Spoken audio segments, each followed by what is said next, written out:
नमस्कार मित्रांनो, मी आपला मित्र ॲडव्होकेट अंबाजी वायराळ लीगल टिप्स या चॅनलमध्ये आपल्या सर्वांचं हार्दिक स्वागत करतो। आज आपण या व्हिडिओमध्ये ग्राहक संरक्षण अधिनियम 2019 याबद्दल सविस्तरपणे जाणून घेणार आहोत। मित्रांनो, आतापर्यंत जर आपण या चॅनलला सबस्क्राईब केलं नसेल तर चॅनलला सबस्क्राईब करून घ्या। सोबतच बेल आयकॉन प्रेस करायला अजिबात विसरू नका, कारण की ह्या चॅनलवरती मिळते नवीन कायद्याचं नॉलेज।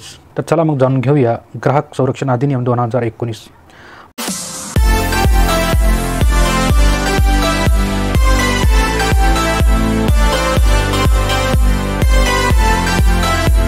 मित्रांनो, सध्याच्या युगामध्ये हे युग ऑनलाईन खरेदीचं आणि विक्रीचं आहे। सध्याच्या युगामध्ये आपण सर्वजणच काही ना काहीतरी नवीन वस्तू विकत घेत असतो, त्या ऑनलाईन खरेदी करत असतो किंवा दुकानामधून जाऊन घेत असतो। परंतु काही वेळेस असं होतं की आपण घेतलेली वस्तू ही चालत नाही किंवा खराब मिळालेली असते किंवा त्याच्यामध्ये त्रुटी असतात किंवा ते त्याच्या किमतीपेक्षा जास्त किमतीने आपण खरेदी केलेल्या असतो। अशा वेळेस आपल्याला असं वाटतं की आता ह्याच्या विरोधात तक्रार कशी करायची किंवा आपण कुठं जायला हवं। तर त्यासाठीच हा ग्राहक संरक्षण अधिनियम 2019 अस्तित्वात आलेला आहे। म्हणूनच सरकारने ग्राहकाचे संरक्षण करण्यासाठी ग्राहक संरक्षण अधिनियम 2019 लागू करण्यात आलेला आहे। ग्राहक कोणाला म्हणायचे? ग्राहक संरक्षण अधिनियम 2019 नुसार ग्राहक कोण असतो? ग्राहक म्हणजे अशी व्यक्ती ज्याने रुपये देऊन काहीतरी वस्तू विकत घेतलेली असते।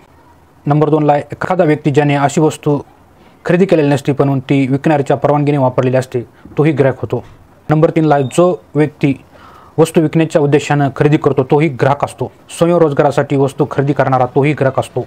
आणखी त्यामध्ये आहेत वस्तू किंवा सेवाचा लाभार्थी व्यक्ती, मृत व्यक्तीचे कायदेशीर वारस, ग्राहकांचा जोडीदार, ग्राहकांचे नातेवाईक हे या ग्राहक कक्षेमध्ये मोडत असतात। ग्राहक स्वतः तक्रार नोंदवू शकतो का? औपचारिकरित्या ज्यावेळेस एखादी वस्तू एखाद्या व्यक्तीने किंवा कस्टमरने विकत घेतलेली असते आणि त्या कस्टमरला त्या वस्तूमध्ये काही डिफॉल्ट दिसून येत असतो आणि त्यावेळेस तो त्या ज्या व्यक्तीकडून किंवा ज्या दुकानदाराकडून किंवा ज्या कंपनीकडून ती वस्तू विकत घेतलेली असते आणि त्या कंपनीला कळवायचं असते की बाबा तुमची ही वस्तू डिफॉल्टमध्ये आहे किंवा ही आम्हाला जास्त भावामध्ये मिळाली आहे आणि ह्या वस्तूमध्ये आम्हाला सेवा व्यवस्थित प्रोव्हाइड केलेलं नाही। त्यावेळेस तो ग्राहक जो आहे त्याला वकिलामार्फत एक औपचारिकरित्या नोटीस पाठवायला हवी आणि ज्यावेळेस ती नोटीस पाठवल्यानंतर ती नोटीस घेऊनही त्या कंपनीचे सर्व्हिस प्रोव्हाइड होत नसते किंवा तो दुकानदार येऊन तशा प्रकारची आपल्याला सर्व्हिस देत नसतो, त्यावेळेस आपण ते नोटीस मिळाल्यानंतर ग्राहक मंचामध्ये जाऊन आपली तक्रार आपण नोंदवू शकतो।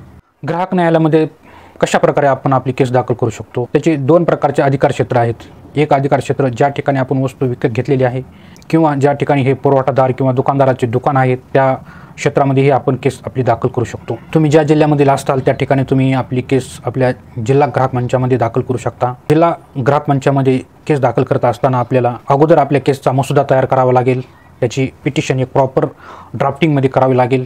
तो ड्राफ्ट तयार झाल्यानंतर त्या ठिकाणी आपल्याला आपला जो पुरावा असतो तो पुरावाही त्या ड्राफ्टिंगसोबत अर्थात केससोबत जोडावा लागेल। वर आपल्याला दस्तखती करावं लागेल, म्हणजे सिग्नेचर करावं लागेल। जर आपल्याला आपली तक्रार वकिलामार्फत नोंदवायची असेल तर वकिलाचं वकीलपत्रही जोडावे लागेल किंवा वकील साहेब त्या प्रकारे तसं वकीलपत्र जोडून ते स्वतः ड्राफ्टिंग करून तशी केस दाखल करत असतात।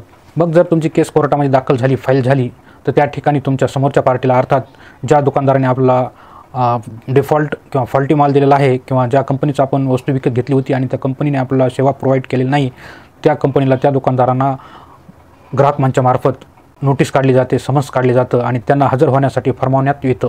हजर झाल्यानंतर ते समोरची कंपनी किंवा दुकानदार ते त्या केसमध्ये येऊन त्यांचं लेखी म्हणणे अर्थात रिटर्न स्टेटमेंट दाखल करत असतात। रिटर्न स्टेटमेंट दाखल केल्यानंतर आपला जो वाद आहे आणि त्यांचा जो प्रतिवाद आहे या दोन्हीचं कोर्ट मिक्सचर करत असतं आणि त्या ठिकाणी आपल्याला आपल्या पद्धतीने आपले जे डॉक्युमेंट आहेत किंवा पुरावा आहे ते दाखल करायचा असतो। समोरची पार्टी अर्थात दुकानदार किंवा कंपनीही त्यांचा पुरावा त्या ठिकाणी दाखल करत असतात। अशा प्रकारे दोन्ही केस त्या ठिकाणी चालवून काही दिवसामध्ये तिथे केस ही अंतिम युक्तिवादाला पडत असते आणि अंतिम युक्तिवाद झाल्यानंतर ती केस डायरेक्ट निकालासाठी ठेवण्यात येते आणि निकाल लागला जातो। मित्रांनो, हा व्हिडिओ आपल्याला कसा वाटला हे कॉमेंटद्वारे कळवा, लाईक करायला, शेअर करायला अजिबात विसरू नका। पुन्हा भेटूया अशाच व्हिडिओमध्ये, तोपर्यंत नमस्कार।